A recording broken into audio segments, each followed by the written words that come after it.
Assalamualaikum warahmatullahi wabarakatuh. Waalaikumsalam warahmatullahi wabarakatuh. Alhamdulillahi rabbil alamin.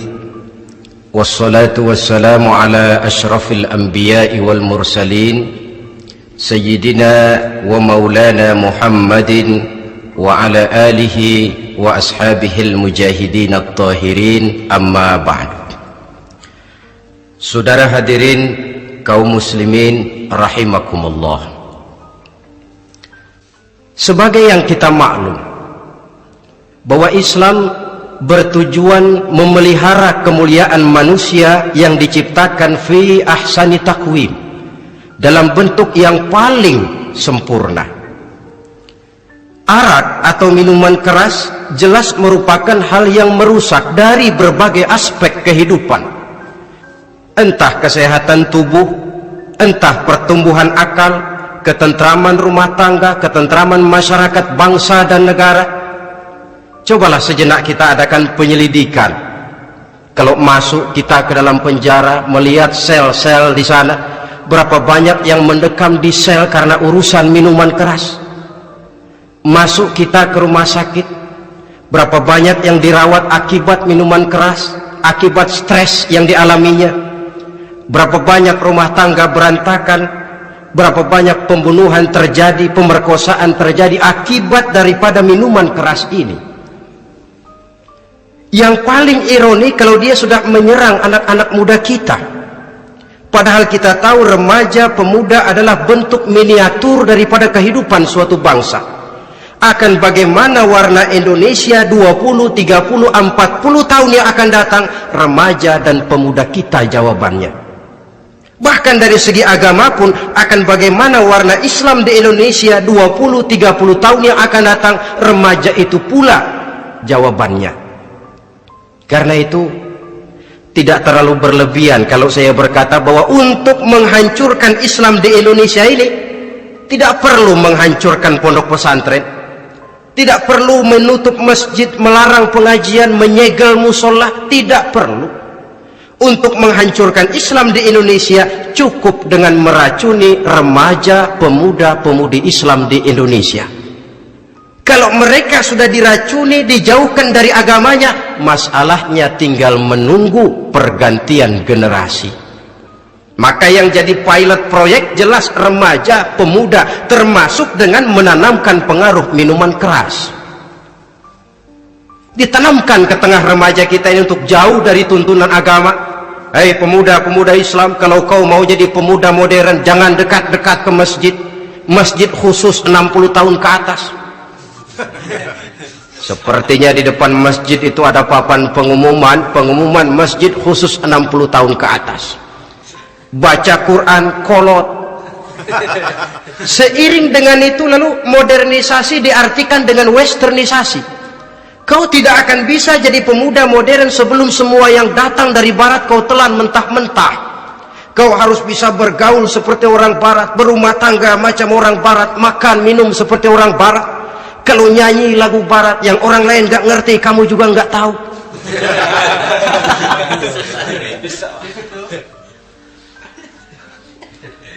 Anutlah itu free love yang pada gilirannya akan mengarah kepada free sex alias summon leven. Isaplah itu ganja, morfin, narkotik. Jikalau sudah terlena kita dengan itu, maka kehancuran suatu bangsa sesungguhnya sudah dimulai. Penyakit minuman keras ini bukan cuma penyakit zaman ini. Masyarakat yang dihadapi oleh Rasulullah Sallallahu Alaihi Wasallam 14 abad yang lalu juga masyarakat yang kemaruk dengan minuman keras. Arab jahiliyah kalau sudah minum arak mabuk, tidak cuma minum, dia mandi pakai arak. Sistem pendidikan yang disampaikan Islam bijaksana. Mula-mula diberikan gambaran bahwa arak itu walaupun ada manfaatnya tapi ada bahayanya, dan bahayanya jauh lebih besar daripada manfaatnya. Tahap kedua diberikan pesan jangan mendekati sholat dalam keadaan mabuk. Padahal sholat 1 hari 1 malam 5 kali, artinya makin jauh saja dia dari arak itu. Pada saat kondisi iman sudah memungkinkan, barulah turun vonis bahwa arak itu najis, perbuatan setan, jauhi. Yang ironi yang saya katakan tadi, racun mereknya madu. Kadang-kadang kita dibuai dengan iklan yang tidak mendidik. Saya pernah lihat ada iklan misalnya, Anda ingin modern, majulah bersama minuman ini. Atau minuman ini lambang pergaulan dunia yang maju. Modern diukur dari minuman. Yang jadi korban akhirnya remaja dan pemuda-pemudi kita. Saya teringat satu analisa dari Rasulullah sallallahu alaihi wasallam. Beliau bersabda, "Inna min asyratis sa'ah." Sesungguhnya di antara tanda-tanda kiamat. Apa kiamat itu? Dalam arti yang umum, kiamat itu saat dimana alam ini hancur, bumi gempa, air laut tumpah ke darat, gunung meletus, planet-planet bertabrakan, lalu semua yang bernama hidup mati. Itu kiamat beneran. Saya nggak mau cerita kiamat beneran, sebab saya sendiri nggak kepengen ngalamin. Yang sering kita ngalami ini kiamat kecil-kecilan, kiamat mini. Apa kiamat mini itu? Hancurnya sendi-sendi kehidupan sosial. Maksiat merajalela, munkarat menjadi-jadi. Yang ma'ruf dianggap munkar, yang munkar malah menjadi ma'ruf. Yang salah disanjung-sanjung, yang benar dicaci maki. Tuntunan dianggap tontonan, tontonan malah jadi tuntunan. Kan kiamat kalau sudah begitu. Penjungkiran nilai. Kenapa hal semacam ini bisa terjadi? Penyebabnya kata Nabi, pertama ayyurfa'al ilmu. Ilmu diangkat oleh Allah. Bagaimana cara Allah mengangkat ilmu dan apa maksudnya itu? Allah mengangkat ilmu itu, saudara, caranya pertama dengan mewafatkan ulama. Makin banyak ulama wafat, makin banyak ilmu ditarik. Yang kedua, kurangnya minat orang untuk belajar agama. Kalau sudah klop macam itu, artinya agama sudah disudutkan ke pojok-pojok kehidupan. Agama cuma sekedar tinggal dekorasi. Agama cuma seminar, cuma kongres, cuma muktamar. Tapi bahwa agama merupakan realita dalam kehidupan, itu tidak pernah terwujud. Kalau ulama sudah tiada, minat orang belajar agama berkurang, maka ajaran Allah tidak lagi didenungkan orang. Dikala itu wa yudharul jahlu, akan muncullah kebodohan. Nampak kebodohan di mana-mana. Muncul permissive society, masyarakat yang merasa boleh hidup dengan kaidah serba boleh.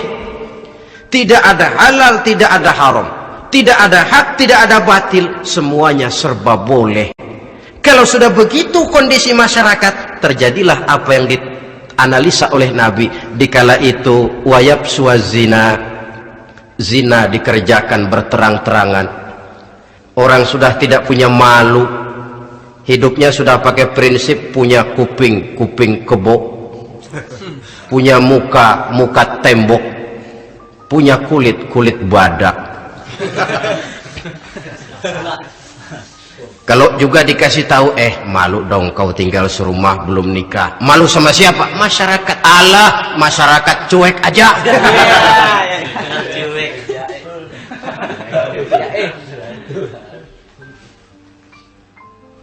Bukankah realita kalau kita ikuti surat-surat kabar, berapa banyak sudah gadis-gadis bergelimpangan jadi korban? Berapa banyak bayi-bayi yang lahir ke alam ini tanpa harus tahu kemana dia mesti manggil bapak, yang akhirnya mengalami keterakisan, dimasukkan ke dalam kantong plastik, dibuang ke tempat sampah. Kalau itu sudah terwujud, muncul efek negatif yang kedua, wa yushrabal khamr, arak, minuman keras jadi kebanggaan. Anak muda belum nyohor kalau belum bisa mabuk. Yang nggak mabuk dianggap kolot, kampungan loh. Bikin malu, baru kena segelas saja udah miring, cengeng. Temen kita no hebat sampai nyungsep di got. Yang nyungsep hebat. Ya kalau cuma yang hancur kehidupan pribadi. Tapi kalau sudah menyangkut masa depan, yang berarti masa depan suatu generasi adalah merupakan masa depan daripada suatu bangsa. Begitu kerasnya Islam ini melarang minuman keras, sampai bukan cuma sekedar meminumnya saja yang diharamkan, tetapi juga dilarang mengimportnya, memproduksinya, membuka warung yang menjual minuman keras atau bekerja di tempat penjualan minuman keras. Ada juga yang nyerempet-nyerempet, Pak, kalau sedikit kan nggak apa-apa, nggak mabuk ini. Nah, saya ingatkan hadis Nabi diriwayatkan oleh Imam Ahmad, Abu Daud dan Turmuzi. Nabi bersabda, "Ma askara katsiruhu faqaliluhu haramun." Apa yang banyaknya menyebabkan mabuk, sedikitnya pun tetap haram hukumnya. Memang barangkali mungkin ada manfaatnya, tetapi bahayanya jelas lebih besar ketimbang manfaat yang bisa timbul daripada jenis minuman keras itu sendiri.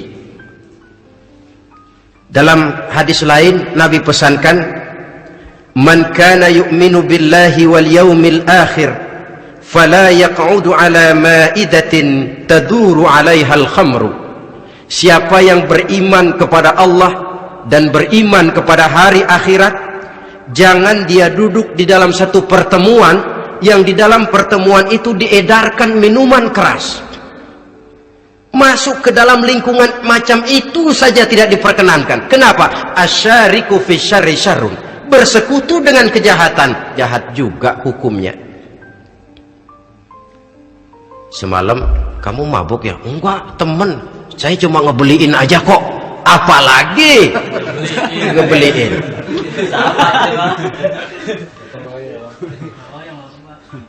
Sebab apa? Dalam keadaan mabuk, orang tidak lagi bisa berpikir secara logik.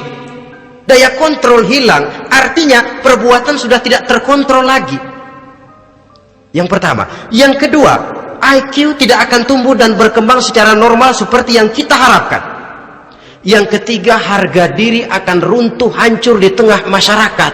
Bayangkan kalau tengah malam kita digotong orang, diantar ke rumah kita. Dengan kondisi macam itu masih punya muka kita untuk tegak di tengah masyarakat. Masih punya harapan kita untuk tumbuh menjadi pemimpin, sementara orang terkenang, ini kan yang kemarin malam gua gotong, dia lagi mabuk. Harga diri, kepribadian. Jangan lupa saudara, kita hidup di tengah masyarakat. Masyarakat itu punya hukum yang tidak tertulis, tapi lebih kuat dan lebih kejam daripada hukum tertulis. Orang bilang, sekali arang tercoreng di dahi, seumur hidup orang akan tetap ingat.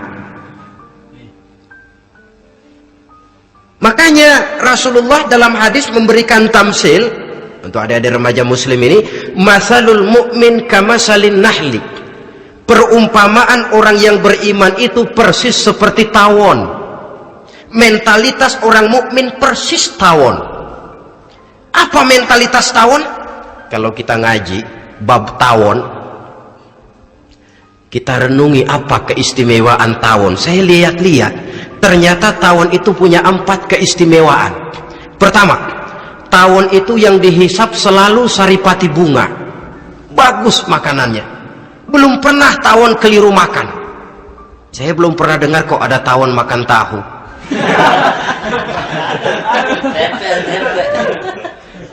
Yang dimakan selalu saripati bunga. Artinya apa? Orang mukmin perutnya itu perut selektif. Yang dimakan yang baik-baik, yang diminum yang baik-baik. Yang baik menurut agama itu adalah yang halal, thayyibat. Perutnya selektif, bukan perut asbak. Kalau asbak, puntung apa saja masuk ke dalamnya. Tapi mukmin perutnya ini selektif. Daging kambing masuk, tahu masuk, kangkung masuk, kodok minggir, air kelapa minum, kopi minum. Tapi kalau sudah berbau minuman keras, minggir. Sebab apa? Makanan dan minuman yang kita masukkan ke dalam perut besar ini akan digiling dalam perut besar, akan melahirkan energi, menggerakkan sel-sel pembuluh saraf. Kalau makanan dan minuman itu terdiri dari yang haram, energi yang ditimbulkan olehnya energi yang haram, mempengaruhi sel-sel pembuluh saraf. Orang akan cenderung berpikir yang haram kalau terlalu sering memakan makanan haram. Kalau sudah berpikir kepada yang haram, perbuatan pun akan mengarah kepada yang haram juga. Contoh kecil aja dah, ada nggak maling mikirin majelis taklim? Karena yang dimakan lebih banyak yang haram, yang dipikir paling-paling nanti malam rumah siapa lagi nih ya. Sudah mengarah ke sana. Saripati bunga yang dimakan tawon itu. Lalu tawon yang kedua saya lihat yang dikeluarkan selalu madu. Artinya apa? Orang mukmin itu kalau dia berkata, perkataannya mengenakan orang. Kalau dia berbuat, perbuatannya membawa manfaat bagi orang. Kalau kakinya melangkah, tentu ke tempat yang ada gunanya. Yang dikeluarkan madu, bukan racun. Indah tawon itu. Yang ketiga, tawon saya lihat, kemanapun dia hinggap, tidak ada dahan patah. Artinya apa? Orang mukmin dimanapun dia tinggal, kemanapun dia pergi, pantang jadi biang kerok buat lingkungannya. Pantang menimbulkan kerusuhan dan keonaran. Tidak ada cabang patah dimanapun tawon hinggap. Tapi juga yang keempat, saya lihat-lihat tawon itu jangan coba-coba diusik. Satu kali dia diusik, kemana orang lari? Nyilem masih ditungguin. Tawon. Tapi kalau nggak diusik, nggak ada tawon usil ke pasar nyariin orang. Ketika dia diusik, inilah saatnya saya harus mempertahankan kehormatan diri saya. Dia pun bangkit. Artinya apa? Orang mukmin tidak boleh nyari-nyari musuh, tapi ketemu musuh tidak boleh lari. Musuh jangan dicari, bertemu pun jangan lari. Mentalitas orang mukmin seperti tawon. Yang dimakan baik, yang dikeluarkan baik, kemana dia tinggal tidak menimbulkan keonaran buat masyarakat, tapi juga sanggup menjaga dan mempertahankan kehormatan dirinya. Kalau konteksnya dengan masalah yang sedang kita bicarakan, minuman keras, saya katakan tadi, kita kadang-kadang salah pilih, tertipu oleh racun yang bermerek madu. Ada minuman empuk, nyari yang keras. Salah pilih. Ketahuan orang bikin pel buat anjing, manusia yang nelen. Akhirnya miring kayak anjing. Saudara, mari kita renungi An-Nisa ayat 140. Allah Subhanahu wa taala mengingatkan, قد نزل عليكم في الكتاب أن إذا سمعتم آيات الله يكفر بها ويستهزأ بها فلا تقعدوا معهم حتى يخوضوا في حديث غيره إنكم إذا مثلهم.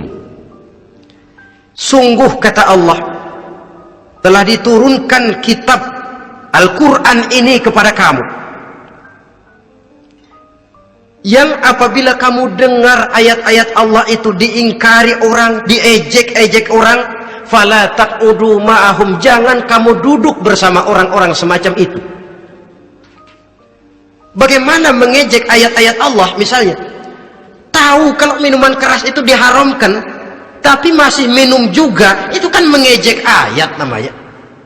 Duduk di majelis semacam itu dilarang oleh Quran.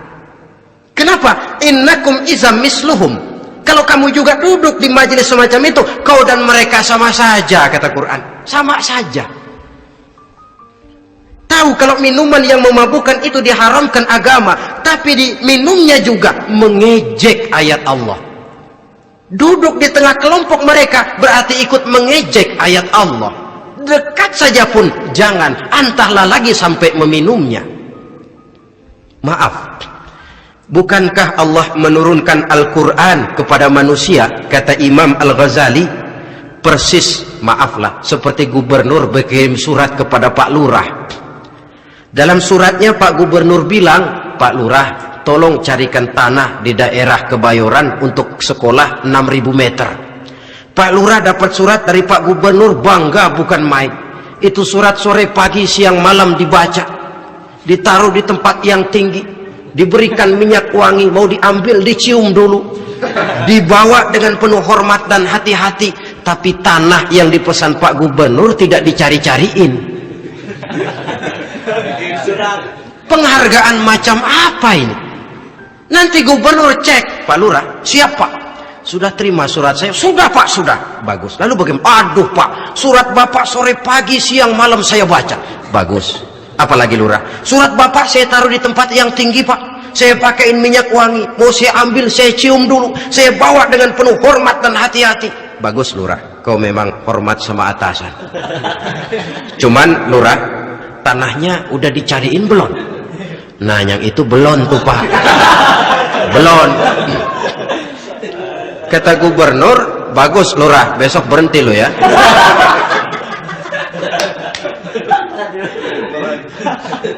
Membacanya memang penting, al-muta'abbad bitilawatihi, beribadah dari sebab membacanya. Tapi setelah kita baca, kita tahu isinya, what next?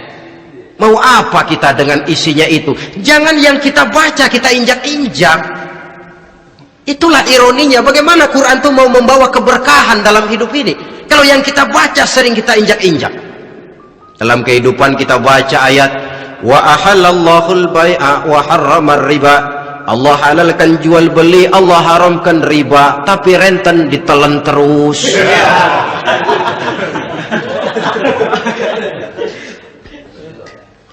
Kita baca ayat, wa'tasimu bihablillahi jami'an wa la tafarraqu. Berpegang teguhlah kamu kepada tali Allah, jangan bercerai-berai. Tapi sesama muslim pelotot-pelototan jalan terus. Janganlah yang sesama muslim kadang-kadang yang mengklaim dirinya sebagai pemimpin Islam kelihatannya juga sikut-sikutan jalan terus.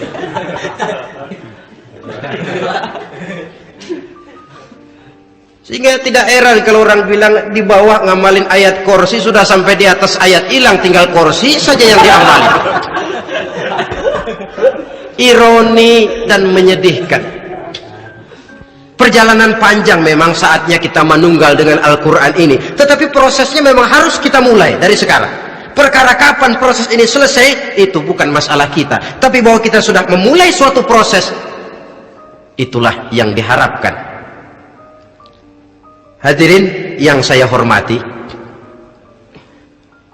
oleh karena kerasnya peringatan Islam terhadap minuman keras, pernah satu hari seorang lapor kepada Khalifah Umar bin Abdul Aziz bahwa ada sekelompok orang berkumpul meminum minuman keras. Kata Khalifah Umar bin Abdul Aziz, dera mereka, hukum, cepat. Ya Khalifah, kenapa? Di tengah mereka ada juga orang yang Ramadan biasa puasa. Begitu? Iya, yang biasa puasa duluan hukum. Kenapa? Mengerti memang lebih besar resikonya daripada tidak mengerti. Kalau yang tidak mengerti dilatar belakangi oleh kebodohan, barangkali masih bisa ditolerir, masih bisa dimaklumi. Ini toh sudah tahu mau puasa, kenapa berkumpul di majelis yang ada minuman keras? Tapi memang kelompok ini kan memang selalu ada. Kita lihat dalam masyarakat itu kan ada 4 kelas itu. Pertama, ada orang yang tahu perintah dan tahu larangan. Ini the first class, kelompok terbaik. Perintah tahu dia kerjakan, larangan tahu dia jauhi. Ini orang terbaik. Yang kedua, ada orang tahu perintah tapi tidak tahu larangan. Perintah tahu, larangan tidak tahu. Sholat mau, puasa mau, zakat fitrah bayar, nyolong mau, mabuk ayo.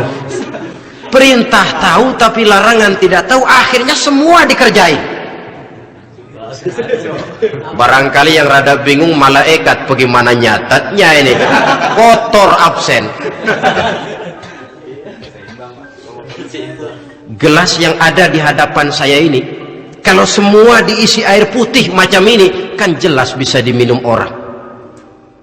Kalau semua diisi bensin, jelas bisa diminum motor. Tapi kalau separuh diisi air putih, separuh diisi bensin, kacau. Kalau gelas yang ada di hadapan saya ini sepenuhnya diisi air putih, jelas bisa diminum orang. Kalau sepenuhnya diisi bensin, juga jelas bisa diminum motor. Yang repot kalau separuh diisi air putih, separuh diisi bensin, kacau statusnya. Orang minum mabuk, motor minum pun mogok. Dijual juga tidak laku barang campuran. Inilah makna pernyataan Allah, wala talbisul haqqa bil batil. Jangan kamu campur adukan antara yang hak dan yang batil. Perintah dikerjakan, larangan pun dikerjakan juga. Kelompok ketiga, ada pula manusia yang tahu larangan tapi tidak tahu perintah. Larangan tahu tapi perintah tidak tahu. Jahat sama tetangga tidak, mencuri tidak, mabuk tidak, zina tidak, sholat tidak, puasa tidak, polos, semua serba tidak. Dan yang terakhir, kelompok keempat, perintah tidak tahu, larangan pun tidak tahu. Ini masuk kelompok makhluk gratis. Misalnya kambing, ayam, kerbau, itu kan makhluk-makhluk yang memang perintah tidak tahu, pun larangan juga tidak tahu. Nah, dalam hubungannya dengan ini, saya mengajak, marilah kita berusaha sekuat mungkin menjauhkan diri dari minuman keras yang jelas bahayanya dengan hidup tidak jauh dari bimbingan agama. Hadirin kaum muslimin rahimakumullah. Kawan seiring dan sejalan dari minuman keras, judi namanya. Saudara kembar barangkali. Yang satu sering menimbulkan yang lain, tetapi bukan tak jarang keduanya berjalan berdampingan. Posisi judi dan arak ini dalam Quran sama bahayanya. Apa sebab? Mentalitas judi adalah mentalitas sirkeless, lingkaran setan. Artinya yang menang biasanya ketagihan, yang kalah biasanya penasaran. Ini yang menyebabkan orang tidak mau berhenti. Kalau dia menang, dia ingin mencoba untuk menang dalam jumlah yang jauh lebih besar lagi. Kalau dia kalah, dia penasaran, kenapa hari ini kalah? Ah, barangkali sial, besok malam saya tebus. Mental semacam ini memang sulit untuk berhenti. Kenapa judi diharamkan dalam Islam? Pertama, seorang muslim di dalam berusaha mencari harta, dia harus mengikuti sunnatullah. Kata kita orang muslim, hukum alam kata orang sekarang, natural of law bahasa kerennya.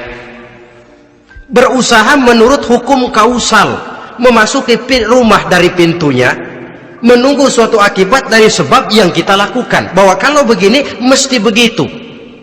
Karena kita memang terikat oleh permainan yang disebut hukum alam ini. Hidup bukan undian, jangan mengharap untung besar tanpa mau peras keringat. Satu pagi Khalifah Umar bin Khattab radhiyallahu an masuk ke masjid. Beliau lihat ada orang sedang berdoa khusyuk betul. Ditunggunya 2 menit, 3 menit, sampai 10 menit lebih belum juga selesai. Agak lama orang itu berdoa. Selesai berdoa, dihampiri orang itu oleh Sayyidina Umar. Beliau tanya, saudara, lagi apa tadi itu? Berdoa ya Khalifah. Minta kepada Allah? Tentu minta kepada Allah. Minta apa kamu? Minta rezeki. Sudah lama? Dari tadi habis sembahyang subuh. Dapat? Belum. Ya memang kata Sayyidina Umar, inna sama la tumtiru zahaban wala fiddatan. Langit itu tidak mungkin akan menghujankan emas, tidak mungkin pula menghujankan perak. Jadi orang dilarang duduk bermalas-malas menunggu keajaiban yang datang dari langit. Karena memang hidup ini bukan undian, jadi jangan mengharap untung besar tanpa mau peras keringat. Di dalam berusaha kita terikat oleh sunnatullah. Kalau begini sebab penyebabnya, akan begini akibat yang ditimbulkannya. Yang kedua, Islam menjadikan harta manusia itu sebagai benda berharga yang dilindungi. Mengambilnya dengan judi termasuk memakan harta orang lain dengan cara yang batil. Yang ketiga, judi itu sendiri dapat menimbulkan permusuhan dan pertentangan antara para pemain itu sendiri. Meskipun kelihatannya kompak duduk dalam satu meja yang saling berhadap-hadapan, yang kalah kelihatannya pasrah, tetapi kan itu cuma kulit permukaan. Batinnya bagaimanapun juga yang kalah itu tetap mendendam.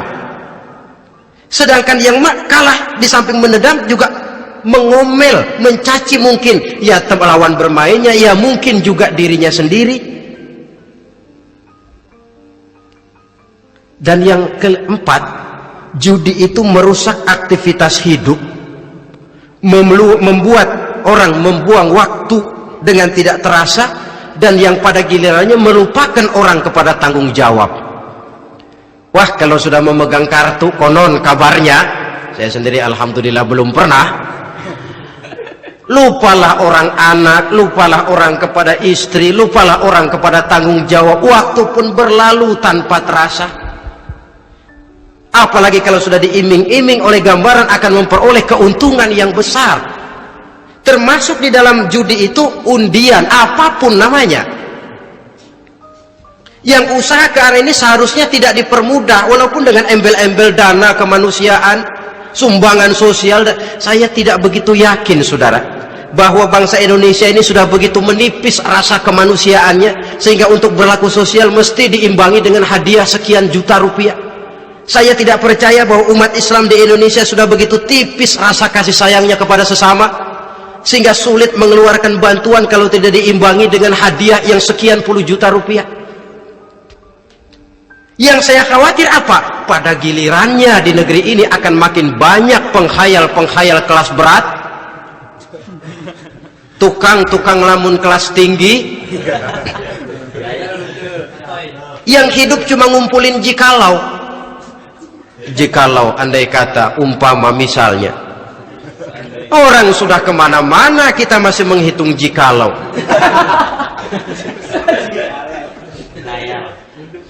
Orang boleh saja mengharap burung terbang tinggi, tapi punai di tangan jangan dulu dilepas. Artinya, idealisme silahkan terbang setinggi langit, tapi kaki harus tetap berpijak di alam realita. Bahwa memang lebih baik makan singkong dalam kenyataan daripada makan roti tapi ngimpi.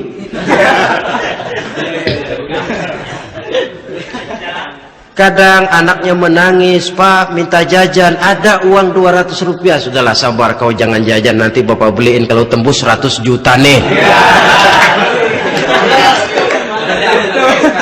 Akhirnya yang 100 juta tidak, anak pun kelaparan. Bukankah akan jadi masalah bagi semuanya? Belum lagi rasa sayang kepada harta yang sudah dia miliki, entah itu tanah, rumah, kendaraan. Kalau sudah kadangkala di meja judi, hilang rasa sayang kepada benda itu. Ada rumah-rumahnya dilelang, ada kendaraan-kendaraan jadi taruhan, ada jam tangan pun copot tanpa terasa. Maka berapa banyak rumah tangga berantakan, istri minta cerai, orang jadi nekat merampok, orang jadi nekat mencuri, korupsi kalau dia pejabat. Akibat apa ini? Pengaruh yang namanya judi. Saudara kaum muslimin, ma'asyiral muslimin rahimakumullah. Itu sebabnya di dalam surah Al-Maidah ayat 90 Allah menekankan, innamal khamr wal maisir wal ansab wal azlam rijsun min amali syaitan fajtanibuhu la'allakum tuflihun. Sesungguhnya arak, judi, berhala, mengundi nasib itu rijsun, ya Allah, jarang benar Quran menggunakan kalimat rijsun. Rijsun ini sudah merupakan puncak kekotoran. Bapak moyangnya najis, itu rijsun. Rijsun, kotor. Sudah kotor ditambah pula min amali syaitan, pekerjaan setan. Fajtanibuhu, jauhi. Jangan sampai main, dekat saja tidak boleh, jauhi. La'allakum tuflihun, jikalau kamu mau menjadi orang-orang yang beruntung. Sejarah tidak pernah mencatat ada orang jadi miliuner karena judi. Sejak David Rockefeller sampai Aristotle Onassis, orang-orang kaya top di dunia, mereka kaya bukan karena judi, tapi karena kemauan peras keringat, banting tulang, mau memulai sesuatu dari kenyataan yang real di depan mata. Sebab apa? Hidup ini memang perjuangan. Janganlah kita ingin hidup dengan satu prestasi, ingin tetap hidup seperti apa adanya sekarang ini saja, toh kita harus berjuang. Apalagi ingin hidup lebih baik, lebih terhormat, lebih mudah. Hidup perjuangan. Perjuangan berarti pengorbanan. Berani hidup artinya berani berjuang. Berani berjuang maksudnya rela berkorban. Takut berkorban, jangan berjuang. Tidak mau berjuang, berhenti hidup. Itu logika. Dan bagaimanapun saya yakin lebih baik berkorban daripada menjadi korban. Kalau sekarang kita berkorban, peras keringat, banting tulang, berusaha secara sunnatullah untuk menghidupi anak, istri, keluarga, pada satu saat kita tidak akan menjadi korban kebrutalan anak-anak kita sendiri kalau mereka dibesarkan dan tumbuh berkembang oleh hasil yang diperoleh dari meja judi. Ayat 91 Al-Maidah ini lebih memperkuat lagi. Kalau itu arak, judi, berhala, mengundi nasib adalah perbuatan setan, sebenarnya setan mau apa sih? Ayat 91 menegaskan, innama yuridu syaitanu ayyuqi'a bainakumul adawata wal baghdha'a fil khamri wal maisir. Yang dimaui setan itu tidak lain supaya dengan arak dan dengan judi timbul rasa permusuhan, sikap memusuhi, saling marah di antara kamu. Coba, biasanya dalam meja judi sudah loyo, waktu juga sudah berlarut-larut. Yang menang mau berhenti, apa yang kata yang kalah? Berhenti dah, gue wacok loh. Enak bener, gue lagi kalah, lo berhenti. Coba, kira-kira kapan akan selesai permainan? Akan timbul permusuhan, akan timbul rasa dendam kesumat yang ditanamkan oleh setan. Karena memang baik arak, baik judi, baik berhala, baik mengundi nasib, itu semua permainan-permainan setan yang diberikan kepada kita untuk kita ikut andil bermain di dalamnya. Tatkala kita ikut terkena jerat setan, tertawalah mereka. Kenapa? Oh, makin banyak teman saya di neraka. Maaf, setan itu kan sudah tahu vonisnya. Ketika dulu dedengkotnya yang namanya iblis terusir dari surga, itu bikin semacam perjanjian dengan Allah. Tuhan, kenapa iblis? Gara-gara Adam saya terusir dari surga. Maka sejak saat ini Adam dan seluruh keturunannya adalah musuh bebuyutan saya. Saya akan gelincirkan mereka dari jalan. Silahkan iblis, goda mereka, tapi kau tidak akan mungkin bisa menggoda mereka kalau hamba-hambaku itu menjadi hamba yang ikhlas. Hanya hambaku yang ikhlas yang tidak mungkin kamu goda, yang lain barangkali bisa. Sejak saat itulah iblis memproklamirkan permusuhan, dan dia sudah tahu betul vonisnya neraka. Tugas dia sekarang bagaimana mengumpulkan teman sebanyak-banyaknya ke dalam neraka. Hamba Allah saja yang tidak tergelincir kepada minuman keras dan judi, Hamba Allah yang ikhlas itu bagaimana? Yang ikhlas menjadi hamba Allah, dalam arti kata dan perbuatannya memang mencerminkan bahwa dia hamba Allah. Maaf, di zaman sekarang ini kan banyak orang cuma berkata saya hamba Allah mulutnya, tapi perbuatannya membuktikan dia hamba setan, hamba dunia, hamba harta, budak jabatan, budak nafsu. Tidak sesuai antara ucapan dan perbuatan. Sebab itu kata-kata hamba Allah kalau keluar dari mulut manusia itu murah, soalnya ngaku siapapun bisa. Tapi diakui atau tidak, ini yang kita belum tahu. Ada juga orang berdalih, saya akan masang kalau dapat nanti mau nyumbang masjid. Barangkali aja kalau nyumbang masjid disoriin dikit sama Tuhan.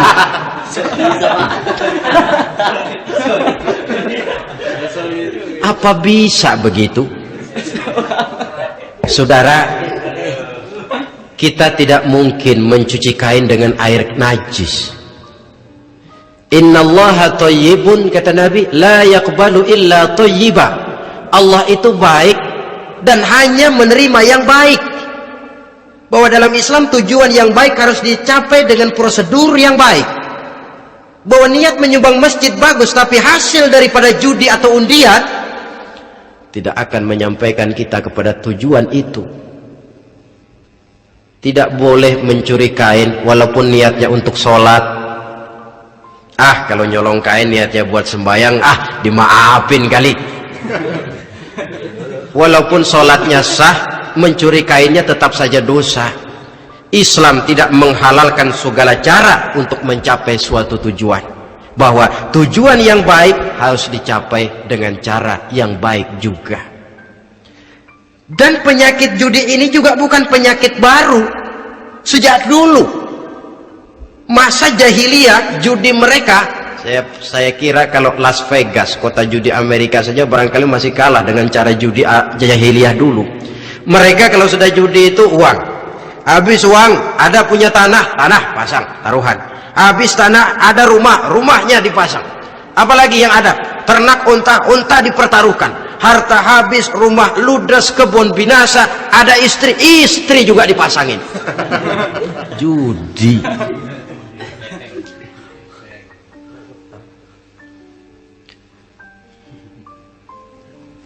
Kita sebagai muslim, oleh Al-Quran dijelaskan orang yang mempunyai dua tujuan hidup. Pertama tujuan jangka pendek, yang kedua tujuan jangka panjang. Tujuan jangka pendek dunia dan seluruh isinya. Tujuan jangka panjang adalah akhirat dan ridho Allah. Ini yang terpantul dalam doa setiap kita, Rabbana atina fid dunya hasanah wa fil akhirati hasanah.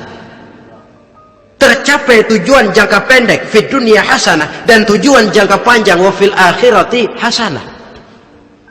Untuk mencapai tujuan jangka pendek, merangkul dunia dan seluruh isinya, apa yang jadi modal utama? Pertama, pendidikan. Makin tinggi jenjang karier pendidikan yang kita tempuh, rasa-rasanya makin mudah menjangkau dunia dan isinya. Yang kedua, pengalaman. Tenaga expert masih tetap diperlukan. Makin banyak pengalaman, makin mudah menjangkau dunia. Yang ketiga, dan ini ada tapi tidak bisa dijadikan pegangan, faktor nasib, faktor kebetulan. Ada tapi tidak bisa dijadikan pegangan mutlak. Pendidikan, pengalaman, ingin menjangkau fid dunya hasanah, ini modal utama. Lalu untuk mencapai fil akhirati hasanah, prestasi ibadah. Bagaimanapun tinggi pangkat dan jabatan kita, bagaimanapun banyak gelar kita sandang, tanpa prestasi ibadah, nol besar kita dalam pandangan Allah. Itu sebabnya kita sholat. Jadi tidak beralasan kalau orang ditanya, kenapa sih kamu nggak sholat? Tetangga saya sholat melarat terus. Memang sholat itu bukan untuk mencari uang kok. Kalau ada orang yang rajin sholat, rezekinya kelihatan lancar, itu cuma sekedar persekot. Uang muka, cashnya tetap di akhirat nanti. Efeknya apa? Karena kita punya tujuan jangka panjang, mengharap ridho Allah di akhirat. Cara kita mencapai tujuan jangka pendek dibatasi oleh pertanyaan, Allah ridho apa enggak? Kita cari uang, tapi pertanyaan pokok, Allah ridho enggak cara ini? Kita mengejar kedudukan, tapi Allah ridho enggak dengan cara ini? Ini yang menyebabkan kita lantas tidak lalu menghalalkan segala cara. Yang penting tujuan tercapai, cara apapun halal. PKI kan cuma PKI yang berprinsip asal tujuan tercapai, cara apapun halal. Dan kita sudah sepakat PKI dan seluruh ajarannya tidak berhak hidup di bumi Pancasila ini. Cuma jangan sekedar PKI-nya dikutuk tapi ajarannya dipakai.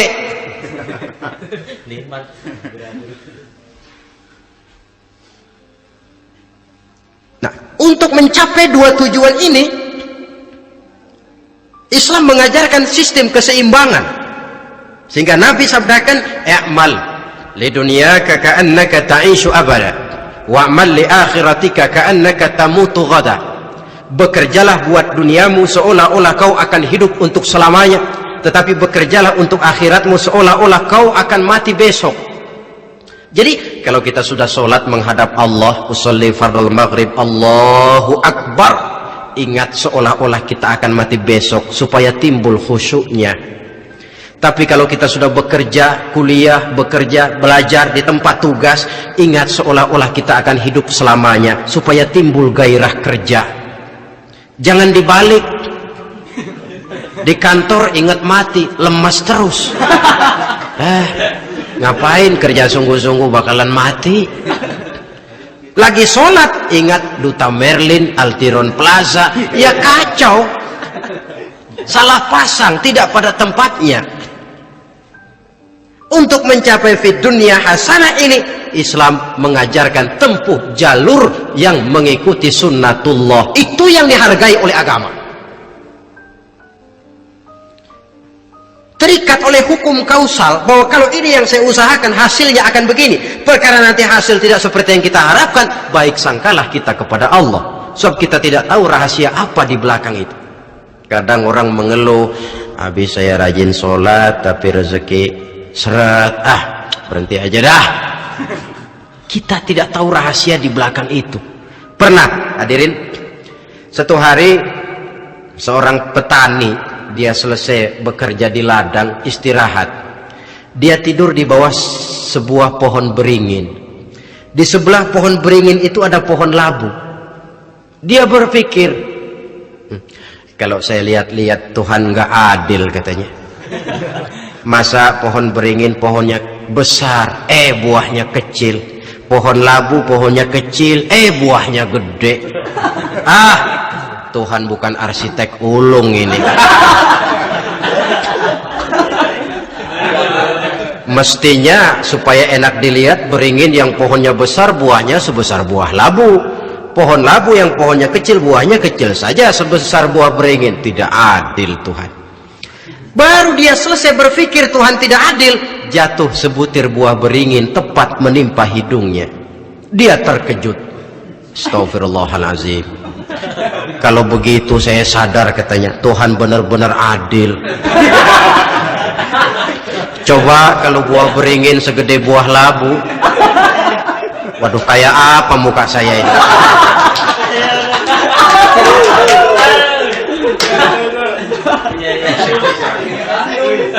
Baru terbuka pandangan matanya setelah berhadapan dengan kenyataan, baru keluar respect. Allah benar-benar adil.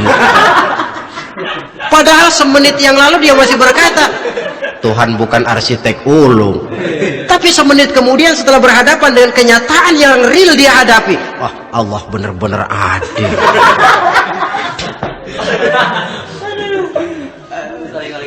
Itulah kehidupan ini.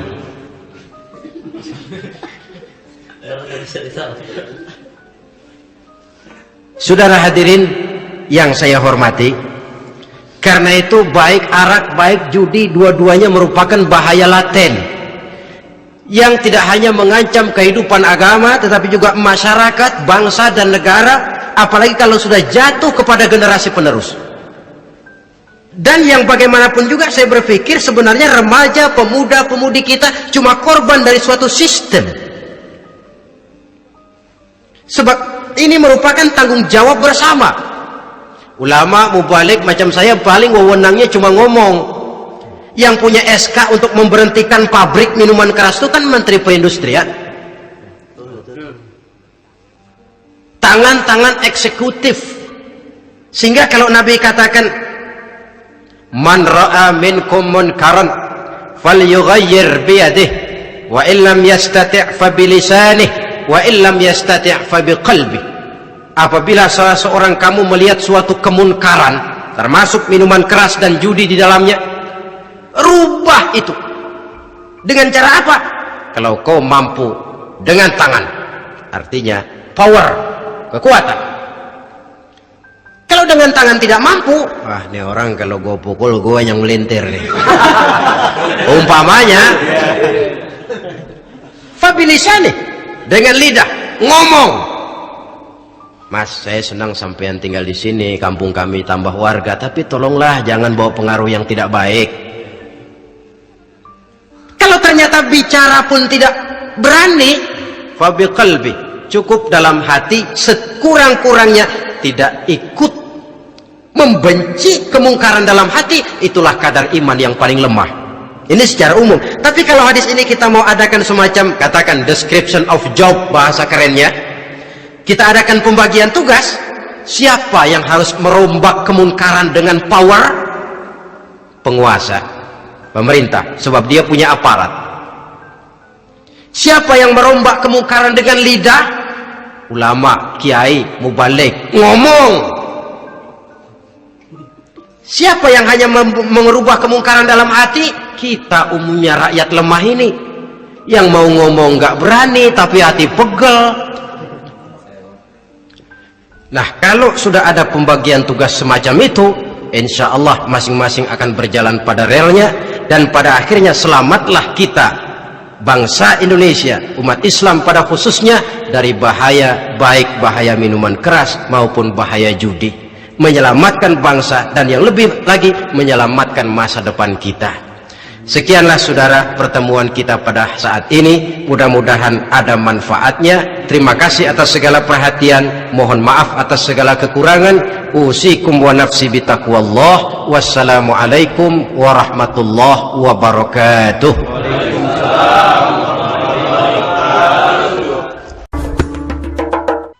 Assalamualaikum warahmatullahi wabarakatuh. Waalaikumsalam warahmatullahi wabarakatuh. Alhamdulillahi rabbil alamin, wassalatu wassalamu ala ashrafil anbiya'i wal mursalin, sayyidina wa maulana Muhammadin wa ala alihi wa ashabihil mujahidin at-tahirin, amma ba'du. Saudara hadirin kaum muslimin rahimakumullah. Sebagai yang kita maklum bahwa Islam bertujuan memelihara kemuliaan manusia yang diciptakan fi ahsani taqwim, dalam bentuk yang paling sempurna. Arak atau minuman keras jelas merupakan hal yang merusak dari berbagai aspek kehidupan. Entah kesehatan tubuh, entah pertumbuhan akal, ketentraman rumah tangga, ketentraman masyarakat, bangsa dan negara. Cobalah sejenak kita adakan penyelidikan. Kalau masuk kita ke dalam penjara, melihat sel-sel di sana, berapa banyak yang mendekam di sel karena urusan minuman keras. Masuk kita ke rumah sakit, berapa banyak yang dirawat akibat minuman keras, akibat stres yang dialaminya. Berapa banyak rumah tangga berantakan, berapa banyak pembunuhan terjadi, pemerkosaan terjadi akibat daripada minuman keras ini. Yang paling ironi kalau dia sudah menyerang anak-anak muda kita. Padahal kita tahu remaja, pemuda adalah bentuk miniatur daripada kehidupan suatu bangsa. Akan bagaimana warna Indonesia 20, 30, 40 tahun yang akan datang, remaja dan pemuda kita jawabannya. Bahkan dari segi agama pun akan bagaimana warna Islam di Indonesia 20-30 tahun yang akan datang, remaja itu pula jawabannya. Karena itu tidak terlalu berlebihan kalau saya berkata bahwa untuk menghancurkan Islam di Indonesia ini tidak perlu menghancurkan pondok pesantren, tidak perlu menutup masjid, melarang pengajian, menyegel musola, tidak perlu. Untuk menghancurkan Islam di Indonesia cukup dengan meracuni remaja, pemuda, pemudi Islam di Indonesia. Kalau mereka sudah diracuni, dijauhkan dari agamanya, masalahnya tinggal menunggu pergantian generasi. Maka yang jadi pilot proyek jelas remaja, pemuda, termasuk dengan menanamkan pengaruh minuman keras. Ditanamkan ke tengah remaja kita ini untuk jauh dari tuntunan agama. Hei pemuda-pemuda Islam, kalau kau mau jadi pemuda modern, jangan dekat-dekat ke masjid. Masjid khusus 60 tahun ke atas. Sepertinya di depan masjid itu ada papan pengumuman masjid khusus 60 tahun ke atas. Baca Quran kolot. Seiring dengan itu lalu modernisasi diartikan dengan westernisasi. Kau tidak akan bisa jadi pemuda modern sebelum semua yang datang dari barat kau telan mentah-mentah. Kau harus bisa bergaul seperti orang barat, berumah tangga macam orang barat, makan minum seperti orang barat. Kalau nyanyi lagu barat yang orang lain gak ngerti, kamu juga gak tahu.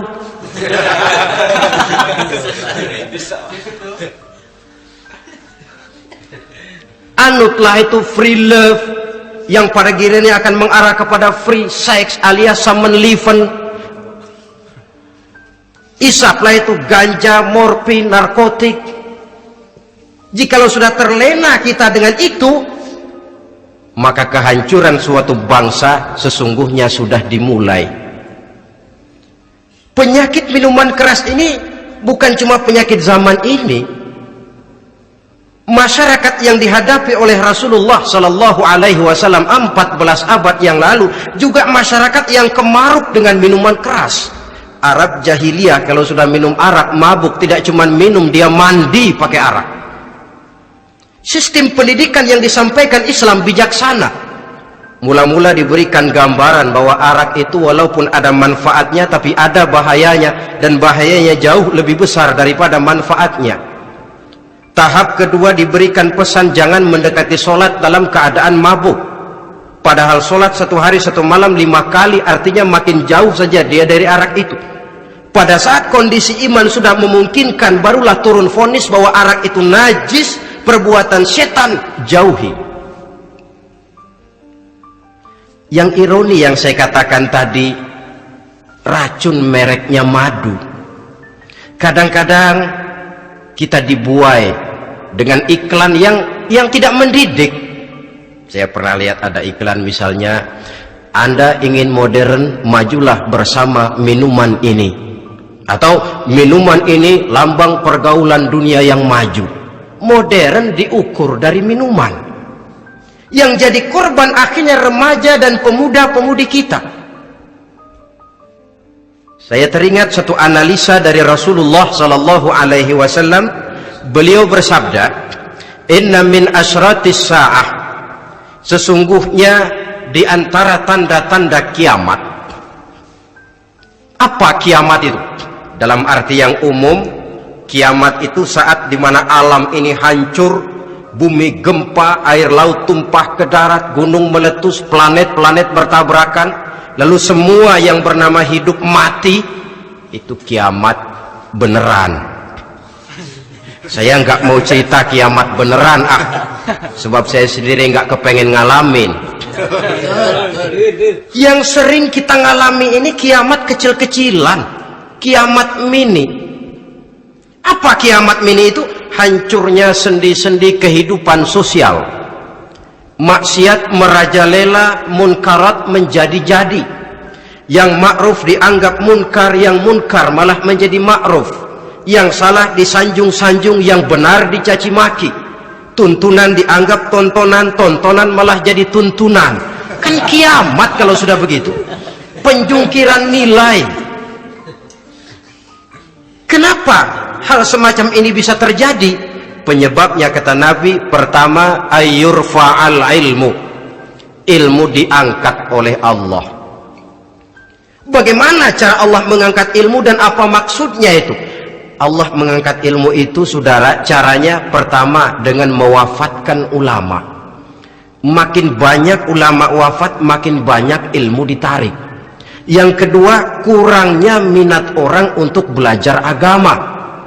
Kalau sudah klop macam itu, artinya agama sudah disudutkan ke pojok-pojok kehidupan. Agama cuma sekedar tinggal dekorasi.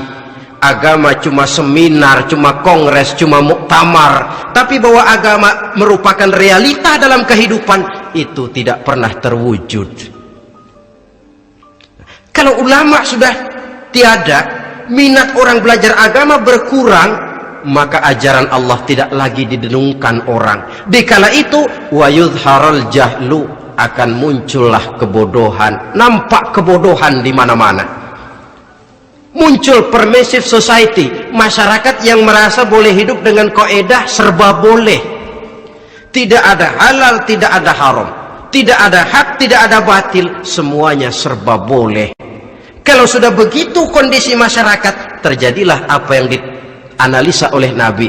Dikala itu wayab suwazina, zina dikerjakan berterang-terangan. Orang sudah tidak punya malu, hidupnya sudah pakai prinsip punya kuping kebo, punya muka tembok, punya kulit badak. Kalau juga dikasih tahu, malu dong kau tinggal serumah belum nikah. Malu sama siapa? Masyarakat. Allah, masyarakat cuek aja.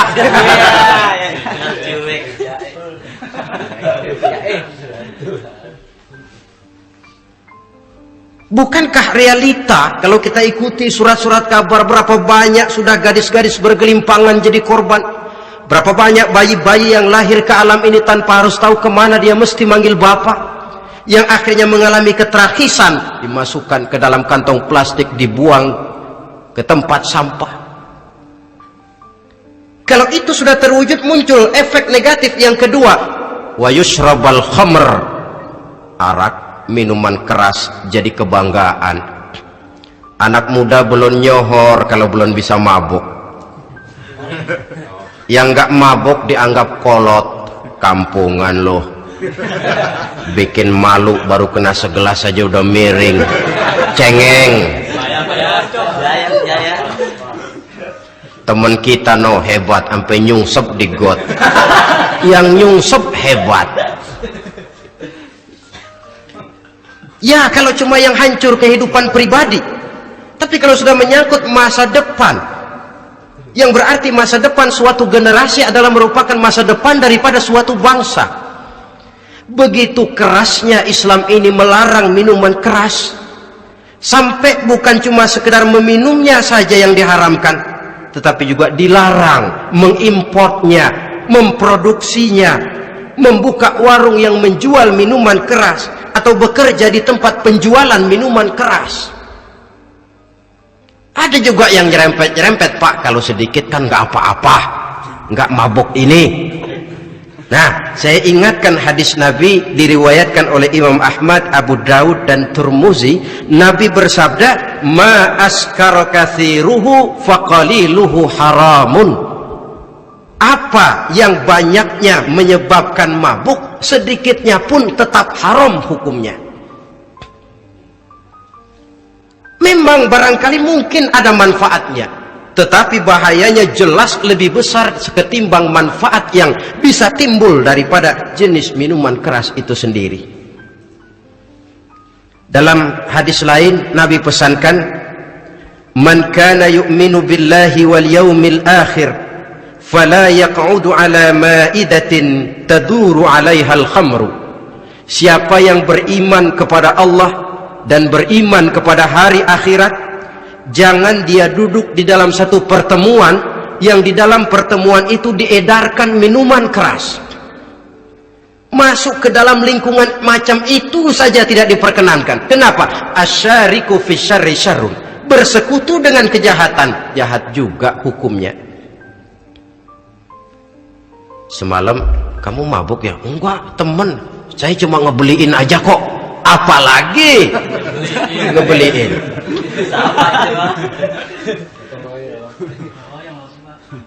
Sebab apa? Dalam keadaan mabuk, orang tidak lagi bisa berpikir secara logik. Daya kontrol hilang, artinya perbuatan sudah tidak terkontrol lagi. Yang pertama. Yang kedua, IQ tidak akan tumbuh dan berkembang secara normal seperti yang kita harapkan. Yang ketiga, harga diri akan runtuh hancur di tengah masyarakat. Bayangkan kalau tengah malam kita digotong orang, diantar ke rumah kita. Dengan kondisi macam itu masih punya muka kita untuk tegak di tengah masyarakat. Masih punya harapan kita untuk tumbuh menjadi pemimpin, sementara orang terkenang, ini kan yang kemarin malam gua gotong, dia lagi mabuk. Harga diri, kepribadian. Jangan lupa saudara, kita hidup di tengah masyarakat. Masyarakat itu punya hukum yang tidak tertulis, tapi lebih kuat dan lebih kejam daripada hukum tertulis. Orang bilang, sekali arang tercoreng di dahi, seumur hidup orang akan tetap ingat. Makanya Rasulullah dalam hadis memberikan tamsil untuk adik-adik remaja muslim ini, masalul mu'min kamasalin nahli. Perumpamaan orang yang beriman itu persis seperti tawon. Mentalitas orang mukmin persis tawon. Apa mentalitas tawon? Kalau kita ngaji bab tawon, kita renungi apa keistimewaan tawon. Saya lihat-lihat, ternyata tawon itu punya 4 keistimewaan. Pertama, tawon itu yang dihisap selalu saripati bunga. Bagus makanannya. Belum pernah tawon keliru makan. Saya belum pernah dengar kok ada tawon makan tahu.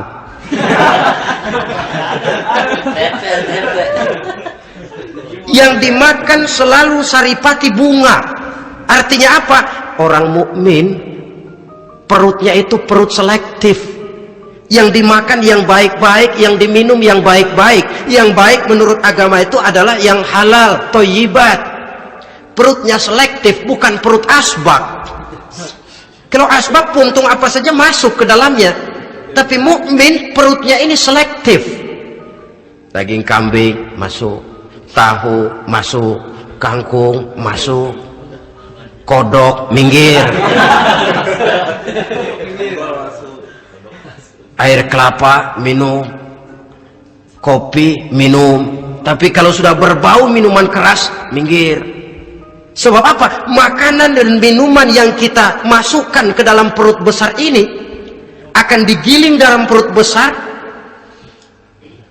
akan melahirkan energi, menggerakkan sel-sel pembuluh saraf. Kalau makanan dan minuman itu terdiri dari yang haram, energi yang ditimbulkan olehnya energi yang haram, mempengaruhi sel-sel pembuluh saraf. Orang akan cenderung berpikir yang haram kalau terlalu sering memakan makanan haram. Kalau sudah berpikir kepada yang haram, perbuatan pun akan mengarah kepada yang haram juga. Contoh kecil aja dah, ada nggak maling mikirin majelis taklim? Karena yang dimakan lebih banyak yang haram, yang dipikir paling-paling nanti malam rumah siapa lagi nih ya? Sudah mengarah ke sana. Saripati bunga yang dimakan tawon itu. Lalu tawon yang kedua saya lihat, yang dikeluarkan selalu madu. Artinya apa? Orang mukmin itu kalau dia berkata, perkataannya mengenakan orang. Kalau dia berbuat, perbuatannya membawa manfaat bagi orang. Kalau kakinya melangkah, tentu ke tempat yang ada gunanya. Yang dikeluarkan madu, bukan racun. Indah tawon itu. Yang ketiga, tawon saya lihat, kemanapun dia hinggap, tidak ada dahan patah. Artinya apa? Orang mukmin dimanapun dia tinggal, kemanapun dia pergi, pantang jadi biang kerok buat lingkungannya, pantang menimbulkan kerusuhan dan keonaran. Tidak ada cabang patah dimanapun tawon hinggap. Tapi juga yang keempat, saya lihat-lihat tawon itu jangan coba-coba diusik. Satu kali dia diusik, kemana orang lari? Nyilem masih ditungguin. Tawon. Tapi kalau nggak diusik, nggak ada tawon usil ke pasar nyariin orang. Ketika dia diusik, inilah saatnya saya harus mempertahankan kehormatan diri saya. Dia pun bangkit. Artinya apa? Orang mukmin tidak boleh nyari-nyari musuh, tapi ketemu musuh tidak boleh lari. Musuh jangan dicari, bertemu pun jangan lari. Mentalitas orang mukmin seperti tawon, yang dimakan baik, yang dikeluarkan baik, kemana dia tinggal tidak menimbulkan keonaran buat masyarakat, tapi juga sanggup menjaga dan mempertahankan kehormatan dirinya. Kalau konteksnya dengan masalah yang sedang kita bicarakan, minuman keras, saya katakan tadi, kita kadang-kadang salah pilih, tertipu oleh racun yang bermerek madu. Ada minuman empuk, nyari yang keras, salah pilih. Ketahuan orang bikin pel buat anjing, manusia yang nelen, akhirnya miring kayak anjing. Saudara, mari kita renungi An-Nisa ayat 140. Allah Subhanahu wa ta'ala mengingatkan, qad nazzala alaikum fil kitabi an idza sami'tum ayati llahi yukfaru biha wa yustahza'u biha fala taq'udu ma'ahum hatta yaqudu fi haditsin ghairi innakum idzam misluhum. Sungguh, kata Allah, telah diturunkan kitab Al-Quran ini kepada kamu, yang apabila kamu dengar ayat-ayat Allah itu diingkari orang, diejek-ejek orang, fala taqudu ma'ahum, jangan kamu duduk bersama orang-orang semacam itu. Bagaimana mengejek ayat-ayat Allah? Misalnya, tahu kalau minuman keras itu diharamkan, tapi masih minum juga, itu kan mengejek ayat namanya. Duduk di majelis semacam itu dilarang oleh Quran. Kenapa? Innakum izam misluhum. Kalau kamu juga duduk di majelis semacam itu, kau dan mereka sama saja, kata Quran. Sama saja. Tahu kalau minuman yang memabukkan itu diharamkan agama, tapi diminumnya juga mengejek ayat Allah. Duduk di tengah kelompok mereka berarti ikut mengejek ayat Allah. Dekat saja pun jangan, entahlah lagi sampai meminumnya. Maaf, bukankah Allah menurunkan Al-Quran kepada manusia, kata Imam Al-Ghazali, persis, maaflah, seperti gubernur berkirim surat kepada Pak Lurah. Dalam suratnya Pak Gubernur bilang, Pak Lurah, tolong carikan tanah di daerah Kebayoran untuk sekolah 6.000 meter. Pak Lurah dapat surat dari Pak Gubernur, bangga bukan main. Itu surat sore, pagi, siang, malam dibaca, ditaruh di tempat yang tinggi, diberikan minyak wangi, mau diambil dicium dulu, dibawa dengan penuh hormat dan hati-hati. Tapi tanah yang dipesan Pak Gubernur tidak dicari-cariin. Penghargaan macam apa ini? Nanti gubernur cek, Pak Lurah, siapa? Sudah terima surat saya? Sudah Pak, sudah. Bagus. Lalu bagaimana? Aduh Pak, surat Bapak sore, pagi, siang, malam saya baca. Bagus. Apalagi Lurah? Surat Bapak saya taruh di tempat yang tinggi Pak. Saya pakaiin minyak wangi, mau saya ambil, saya cium dulu, saya bawa dengan penuh hormat dan hati-hati. Bagus Lurah, kau memang hormat sama atasan. Cuman Lurah, tanahnya udah dicariin belum? Nah, yang itu belum tuh Pak. Belum. Kata gubernur, bagus Lurah, besok berhenti lo ya.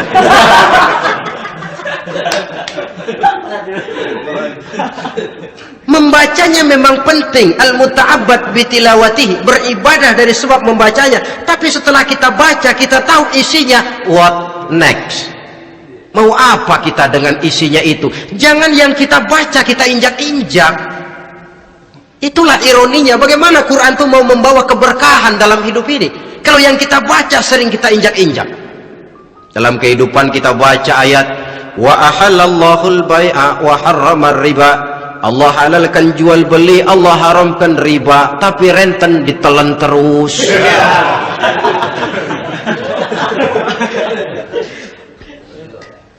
Kita baca ayat wa'tasimu bihablillahi jami'an wa la tafarraqu. Berpegang teguhlah kamu kepada tali Allah, jangan bercerai-berai. Tapi sesama muslim pelotot-pelototan jalan terus.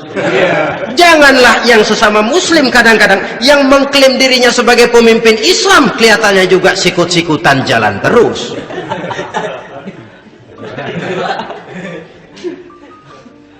Sehingga tidak heran kalau orang bilang di bawah ngamalin ayat kursi sudah sampai di atas ayat hilang, tinggal kursi saja yang diamali. Ironi dan menyedihkan. Perjalanan panjang memang saatnya kita menunggal dengan Al-Quran ini, tetapi prosesnya memang harus kita mulai dari sekarang. Perkara kapan proses ini selesai itu bukan masalah kita, tapi bahwa kita sudah memulai suatu proses, itulah yang diharapkan. Hadirin yang saya hormati, oleh karena kerasnya peringatan Islam terhadap minuman keras, pernah satu hari seorang lapor kepada Khalifah Umar bin Abdul Aziz bahwa ada sekelompok orang berkumpul meminum minuman keras. Kata Khalifah Umar bin Abdul Aziz, dera mereka, hukum, cepat. Ya Khalifah, kenapa? Di tengah mereka ada juga orang yang Ramadan biasa puasa. Begitu, iya, yang biasa puasa duluan hukum. Kenapa? Mengerti memang lebih besar resikonya daripada tidak mengerti. Kalau yang tidak mengerti di latar belakangi oleh kebodohan, barangkali masih bisa ditolerir, masih bisa dimaklumi. Ini toh sudah tahu mau puasa, kenapa berkumpul di majelis yang ada minuman keras? Tapi memang kelompok ini kan memang selalu ada. Kita lihat dalam masyarakat itu kan ada 4 kelas itu. Pertama, ada orang yang tahu perintah dan tahu larangan. Ini the first class, kelompok terbaik. Perintah tahu dia kerjakan, larangan tahu dia jauhi. Ini orang terbaik. Yang kedua, ada orang tahu perintah tapi tidak tahu larangan. Perintah tahu, larangan tidak tahu. Sholat mau, puasa mau, zakat fitrah bayar, nyolong mau, mabuk ayo. Perintah tahu tapi larangan tidak tahu, akhirnya semua dikerjain. Barangkali yang rada bingung malaikat bagaimana nyatatnya ini, kotor absen. Gelas yang ada di hadapan saya ini, kalau semua diisi air putih macam ini, kan jelas bisa diminum orang. Kalau semua diisi bensin, jelas bisa diminum motor. Tapi kalau separuh diisi air putih, separuh diisi bensin, kacau. Kalau gelas yang ada di hadapan saya ini sepenuhnya diisi air putih, jelas bisa diminum orang. Kalau sepenuhnya diisi bensin, juga jelas bisa diminum motor. Yang repot kalau separuh diisi air putih, separuh diisi bensin, kacau statusnya. Orang minum mabuk, motor minum pun mogok. Dijual juga tidak laku, barang campuran. Inilah makna pernyataan Allah, wala talbisul haqqa bil batil. Jangan kamu campur adukan antara yang hak dan yang batil. Perintah dikerjakan, larangan pun dikerjakan juga. Kelompok ketiga, ada pula manusia yang tahu larangan tapi tidak tahu perintah. Larangan tahu tapi perintah tidak tahu. Jahat sama tetangga tidak, mencuri tidak, mabuk tidak, zina tidak, sholat tidak, puasa tidak, polos, semua serba tidak. Dan yang terakhir, kelompok keempat, perintah tidak tahu, larangan pun tidak tahu. Ini masuk kelompok makhluk gratis. Misalnya kambing, ayam, kerbau, itu kan makhluk-makhluk yang memang perintah tidak tahu pun larangan juga tidak tahu. Nah, dalam hubungannya dengan ini, saya mengajak, marilah kita berusaha sekuat mungkin menjauhkan diri dari minuman keras yang jelas bahayanya dengan hidup tidak jauh dari bimbingan agama. Hadirin kaum muslimin rahimakumullah, kawan seiring dan sejalan dari minuman keras, judi namanya. Saudara kembar barangkali. Yang satu sering menimbulkan yang lain, tetapi bukan tak jarang keduanya berjalan berdampingan. Posisi judi dan arak ini dalam Quran sama bahayanya. Apa sebab? Mentalitas judi adalah mentalitas sirkeless, lingkaran setan. Artinya yang menang biasanya ketagihan, yang kalah biasanya penasaran. Ini yang menyebabkan orang tidak mau berhenti. Kalau dia menang, dia ingin mencoba untuk menang dalam jumlah yang jauh lebih besar lagi. Kalau dia kalah, dia penasaran, kenapa hari ini kalah? Barangkali sial, besok malam saya tebus. Mental semacam ini memang sulit untuk berhenti. Kenapa judi diharamkan dalam Islam? Pertama, seorang muslim di dalam berusaha mencari harta, dia harus mengikuti sunnatullah. Kata kita orang muslim, hukum alam kata orang sekarang, natural of law bahasa kerennya. Berusaha menurut hukum kausal, memasuki rumah dari pintunya, menunggu suatu akibat dari sebab yang kita lakukan, bahwa kalau begini mesti begitu, karena kita memang terikat oleh permainan yang disebut hukum alam ini. Hidup bukan undian, jangan mengharap untung besar tanpa mau peras keringat. Satu pagi Khalifah Umar bin Khattab radhiyallahu an masuk ke masjid. Beliau lihat ada orang sedang berdoa khusyuk betul. Ditunggunya 2 menit, 3 menit, sampai 10 menit lebih belum juga selesai. Agak lama orang itu berdoa. Selesai berdoa, dihampiri orang itu oleh Sayyidina Umar. Beliau tanya, saudara, lagi apa tadi itu? Berdoa ya Khalifah. Minta kepada Allah? Tentu minta kepada Allah. Minta apa kamu? Minta rezeki. Sudah lama? Dari tadi habis sembahyang subuh. Dapat? Belum. Ya memang kata Sayyidina Umar, inna sama la tumtiru zahaban wala fiddatan. Langit itu tidak mungkin akan menghujankan emas, tidak mungkin pula menghujankan perak. Jadi orang dilarang duduk bermalas-malas menunggu keajaiban yang datang dari langit. Karena memang hidup ini bukan undian, jadi jangan mengharap untung besar tanpa mau peras keringat. Di dalam berusaha kita terikat oleh sunnatullah. Kalau begini sebab penyebabnya, akan begini akibat yang ditimbulkannya. Yang kedua, Islam menjadikan harta manusia itu sebagai benda berharga yang dilindungi. Mengambilnya dengan judi termasuk memakan harta orang lain dengan cara yang batil. Yang ketiga, judi itu sendiri dapat menimbulkan permusuhan dan pertentangan antara para pemain itu sendiri. Meskipun kelihatannya kompak duduk dalam satu meja yang saling berhadap-hadapan, yang kalah kelihatannya pasrah, tetapi kan itu cuma kulit permukaan. Batinnya bagaimanapun juga yang kalah itu tetap mendendam. Sedangkan yang kalah di samping mendendam juga mengomel, mencaci mungkin ya lawan bermainnya, ya mungkin juga dirinya sendiri. Dan yang keempat, judi itu merusak aktivitas hidup, membuat orang membuang waktu dengan tidak terasa, dan yang pada gilirannya melupakan orang kepada tanggung jawab. Wah, kalau sudah memegang kartu, konon kabarnya, saya sendiri alhamdulillah belum pernah, lupalah orang anak, lupalah orang kepada istri, lupalah orang kepada tanggung jawab. Waktu pun berlalu tanpa terasa. Apalagi kalau sudah diiming-iming oleh gambaran akan memperoleh keuntungan yang besar. Termasuk di dalam judi itu undian, apapun namanya. Yang usaha ke arah ini seharusnya tidak dipermudah, walaupun dengan embel-embel dana kemanusiaan, sumbangan sosial. Saya tidak begitu yakin, saudara, bahwa bangsa Indonesia ini sudah begitu menipis rasa kemanusiaannya sehingga untuk berlaku sosial mesti diimbangi dengan hadiah sekian juta rupiah.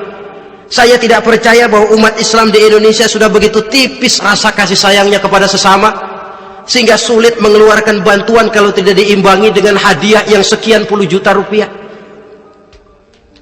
Yang saya khawatir apa? Pada gilirannya di negeri ini akan makin banyak penghayal-penghayal kelas berat,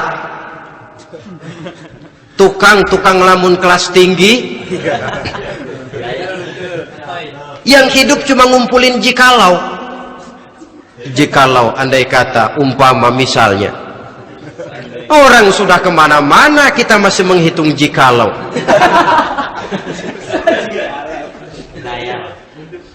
Orang boleh saja mengharap burung terbang tinggi, tapi punai di tangan jangan dulu dilepas. Artinya idealisme silahkan terbang setinggi langit, tapi kaki harus tetap berpijak di alam realita. Bahwa memang lebih baik makan singkong dalam kenyataan daripada makan roti tapi ngimpi.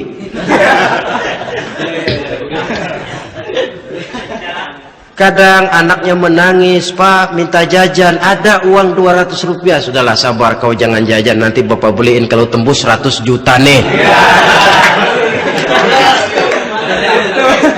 Akhirnya yang 100 juta tidak, anak pun kelaparan. Bukankah akan jadi masalah bagi semuanya? Belum lagi rasa sayang kepada harta yang sudah dia miliki. Entah itu tanah, rumah, kendaraan. Kalau sudah kadungkala di meja judi, hilang rasa sayang kepada benda itu. Ada rumah-rumahnya dilelang, ada kendaraan-kendaraan jadi taruhan. Ada jam tangan pun copot tanpa terasa. Maka berapa banyak rumah tangga berantakan, istri minta cerai, orang jadi nekat merampok, orang jadi nekat mencuri, korupsi kalau dia pejabat. Akibat apa ini? Pengaruh yang namanya judi. Saudara kaum muslimin, ma'asyiral muslimin rahimakumullah. Itu sebabnya di dalam surah Al-Maidah ayat 90 Allah menekankan, innamal khamru wal maisir wal ansab wal azlam rijsun min amali syaitan fajtanibuhu la'allakum tuflihun. Sesungguhnya arak, judi, berhala, mengundi nasib itu rijsun. Ya Allah, jarang benar Quran menggunakan kalimat rijsun. Rijsun ini sudah merupakan puncak kekotoran. Bapak moyangnya najis, itu rijsun. Rijsun, kotor. Sudah kotor ditambah pula min amali syaitan, pekerjaan setan. Fajtanibuhu, jauhi. Jangan sampai main, dekat saja tidak boleh, jauhi. La'allakum tuflihun, jikalau kamu mau menjadi orang-orang yang beruntung. Sejarah tidak pernah mencatat ada orang jadi miliuner karena judi. Sejak David Rockefeller sampai Aristotle Onassis, orang-orang kaya top di dunia, mereka kaya bukan karena judi, tapi karena kemauan peras keringat, banting tulang, mau memulai sesuatu dari kenyataan yang real di depan mata. Sebab apa? Hidup ini memang perjuangan. Janganlah kita ingin hidup dengan satu prestasi, ingin tetap hidup seperti apa adanya sekarang ini saja, toh kita harus berjuang. Apalagi ingin hidup lebih baik, lebih terhormat, lebih mudah. Hidup perjuangan, perjuangan berarti pengorbanan. Berani hidup artinya berani berjuang. Berani berjuang maksudnya rela berkorban. Takut berkorban, jangan berjuang. Tidak mau berjuang, berhenti hidup. Itu logika. Dan bagaimanapun saya yakin lebih baik berkorban daripada menjadi korban. Kalau sekarang kita berkorban, peras keringat, banting tulang, berusaha secara sunnatullah untuk menghidupi anak, istri, keluarga. Pada satu saat kita tidak akan menjadi korban kebrutalan anak-anak kita sendiri kalau mereka dibesarkan dan tumbuh berkembang oleh hasil yang diperoleh dari meja judi. Ayat 91 Al-Maidah ini lebih memperkuat lagi. Kalau itu arak, judi, berhala, mengundi nasib adalah perbuatan setan, sebenarnya setan mau apa sih? Ayat 91 menegaskan, innama yuridu syaitanu ayyuqi'a bainakumul adawata wal baghdha'a fil khamri wal maisir. Yang dimaui setan itu tidak lain supaya dengan arak dan dengan judi timbul rasa permusuhan, sikap memusuhi, saling marah di antara kamu.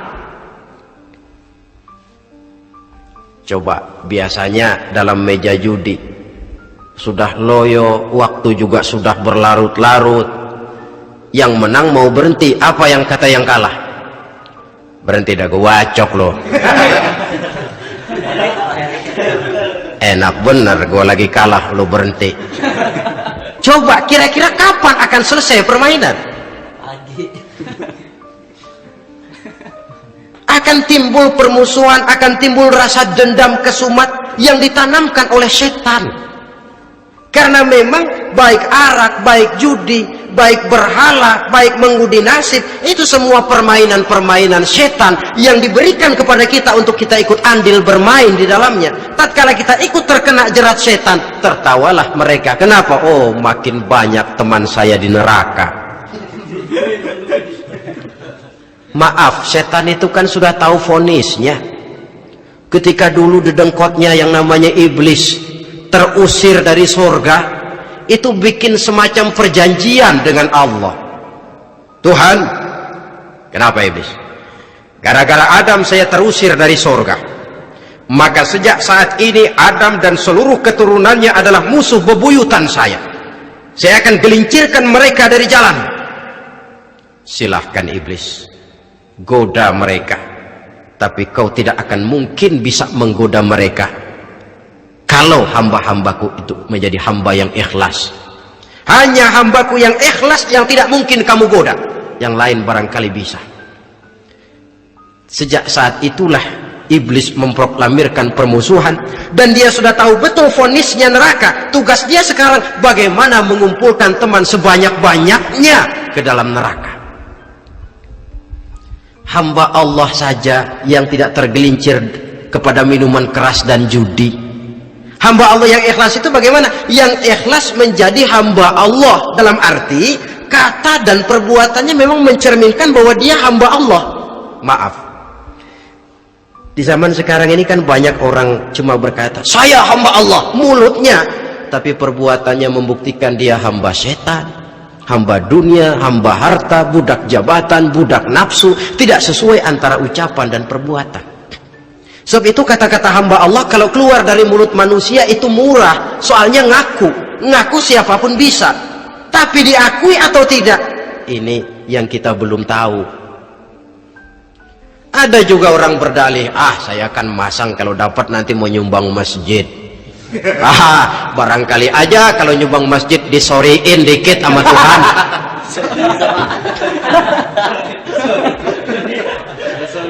Apa bisa begitu? Saudara, kita tidak mungkin mencuci kain dengan air najis. Innallaha thayyibun, kata Nabi, la yaqbalu illa thayyiba. Allah itu baik dan hanya menerima yang baik. Bahwa dalam Islam tujuan yang baik harus dicapai dengan prosedur yang baik. Bahwa niat menyumbang masjid bagus, tapi hasil daripada judi atau undian tidak akan menyampaikan kita kepada tujuan itu. Tidak boleh mencuri kain walaupun niatnya untuk sholat. Kalau nyolong kain niatnya buat sembahyang, dimaafin kali. Walaupun sholatnya sah, mencuri kainnya tetap saja dosa. Islam tidak menghalalkan segala cara untuk mencapai suatu tujuan. bahwa tujuan yang baik harus dicapai dengan cara yang baik juga.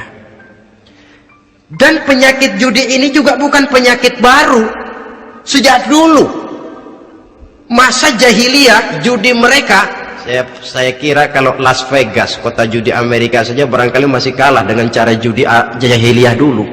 Mereka kalau sudah judi itu uang, habis uang ada punya tanah pasang taruhan, habis tanah ada rumahnya dipasang, apalagi yang ada ternak unta dipertaruhkan, harta habis, rumah ludes, kebun binasa, ada istri juga dipasangin. Judi.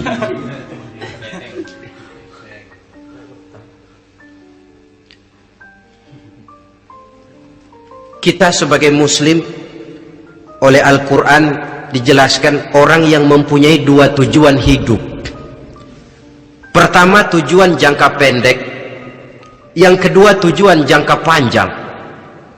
Tujuan jangka pendek dunia dan seluruh isinya. Tujuan jangka panjang adalah akhirat dan ridho Allah. Ini yang terpantul dalam doa setiap kita, Rabbana atina fid dunya hasanah wa fil akhirati hasanah. Tercapai tujuan jangka pendek fid dunya hasanah dan tujuan jangka panjang wa fil akhirati hasanah. Untuk mencapai tujuan jangka pendek, merangkul dunia dan seluruh isinya, apa yang jadi modal utama? Pertama, pendidikan. Makin tinggi jenjang karier pendidikan yang kita tempuh, rasa-rasanya makin mudah menjangkau dunia dan isinya. Yang kedua, pengalaman, tenaga expert masih tetap diperlukan. Makin banyak pengalaman, makin mudah menjangkau dunia. Yang ketiga, dan ini ada tapi tidak bisa dijadikan pegangan, faktor nasib, faktor kebetulan ada tapi tidak bisa dijadikan pegangan mutlak. Pendidikan, pengalaman, ingin menjangkau fid dunia hasanah, ini modal utama. Lalu untuk mencapai fil akhirati hasanah, prestasi ibadah. Bagaimanapun tinggi pangkat dan jabatan kita, bagaimanapun banyak gelar kita sandang, tanpa prestasi ibadah, nol besar kita dalam pandangan Allah. Itu sebabnya kita sholat. Jadi tidak beralasan kalau orang ditanya, kenapa sih kamu nggak sholat? Tetangga saya sholat melarat terus. Memang sholat itu bukan untuk mencari uang kok. Kalau ada orang yang rajin sholat, rezekinya kelihatan lancar, itu cuma sekedar persekot. Uang muka, cashnya tetap di akhirat nanti. Efeknya apa? Karena kita punya tujuan jangka panjang, mengharap ridho Allah di akhirat. Cara kita mencapai tujuan jangka pendek dibatasi oleh pertanyaan, Allah ridho apa enggak? Kita cari uang, tapi pertanyaan pokok, Allah ridho enggak cara ini? Kita mengejar kedudukan, tapi Allah ridho enggak dengan cara ini? Ini yang menyebabkan kita lantas tidak lalu menghalalkan segala cara. Yang penting tujuan tercapai, cara apapun halal, PKI. Kan cuma PKI yang berprinsip asal tujuan tercapai, cara apapun halal. Dan kita sudah sepakat PKI dan seluruh ajarannya tidak berhak hidup di bumi Pancasila ini. Cuma jangan sekedar PKI-nya dikutuk tapi ajarannya dipakai.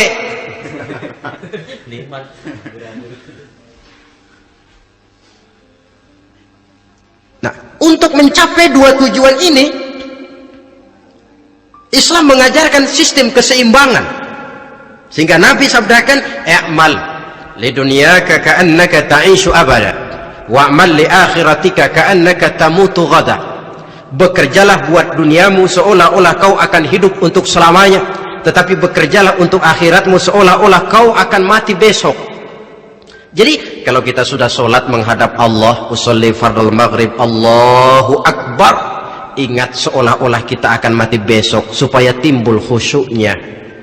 Tapi kalau kita sudah bekerja, kuliah, bekerja, belajar di tempat tugas, ingat seolah-olah kita akan hidup selamanya supaya timbul gairah kerja. Jangan dibalik. Di kantor ingat mati, lemas terus.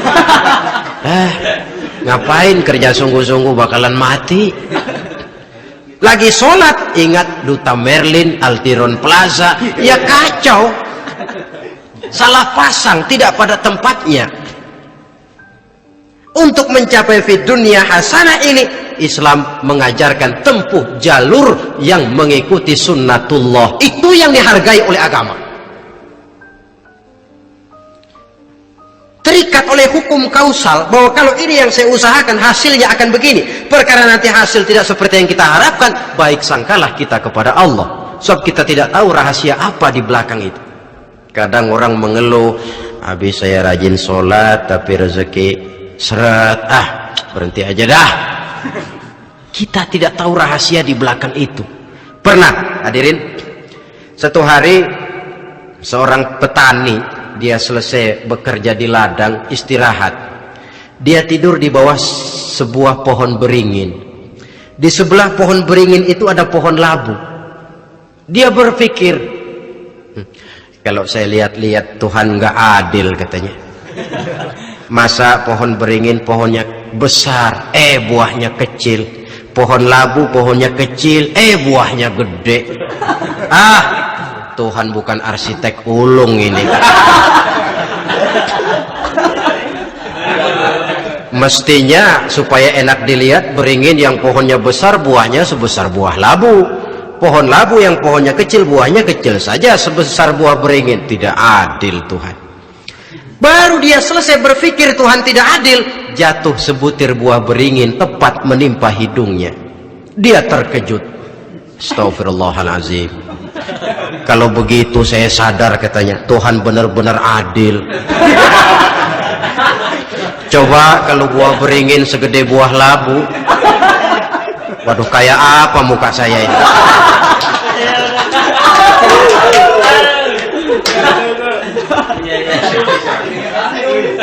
Baru terbuka pandangan matanya setelah berhadapan dengan kenyataan. Baru keluar respek. Allah benar-benar adil. Padahal semenit yang lalu dia masih berkata, Tuhan bukan arsitek ulung. Tapi semenit kemudian setelah berhadapan dengan kenyataan yang real dia hadapi, wah Allah benar-benar adil.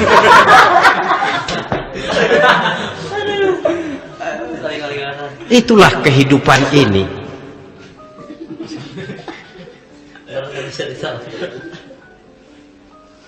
Saudara hadirin yang saya hormati, karena itu baik arak baik judi dua-duanya merupakan bahaya laten yang tidak hanya mengancam kehidupan agama tetapi juga masyarakat, bangsa dan negara, apalagi kalau sudah jatuh kepada generasi penerus.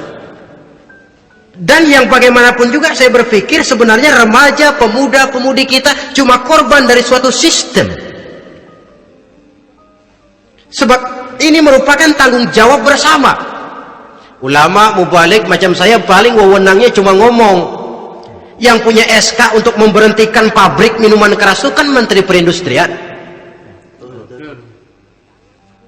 Tangan-tangan eksekutif. Sehingga kalau Nabi katakan, man ra'a minkum munkaran falyughayyir biyadihi wa illam yastati' fa bilisanihi wa illam yastati' fa biqalbihi. Apabila salah seorang kamu melihat suatu kemunkaran, termasuk minuman keras dan judi di dalamnya, rubah itu. Dengan cara apa? Kalau kau mampu dengan tangan, artinya power, kekuatan. Kalau dengan tangan tidak mampu, wah ini orang kalau gue pukul gue yang melintir nih. Umpamanya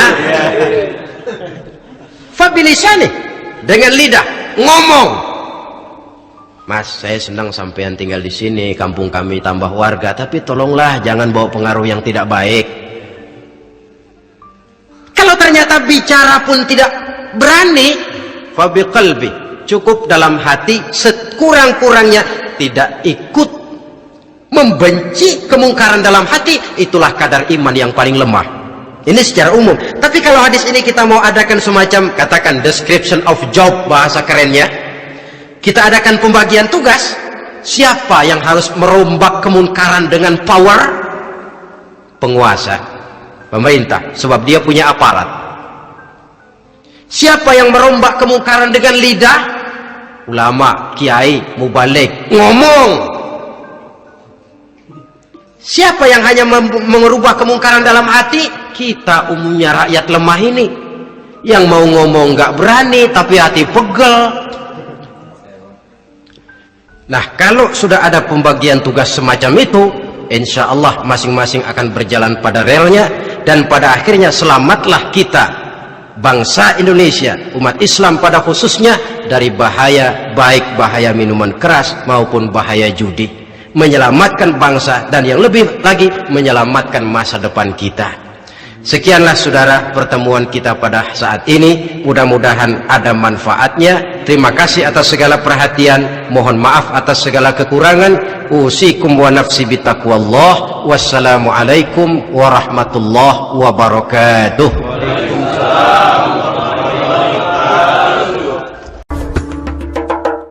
Assalamualaikum warahmatullahi wabarakatuh.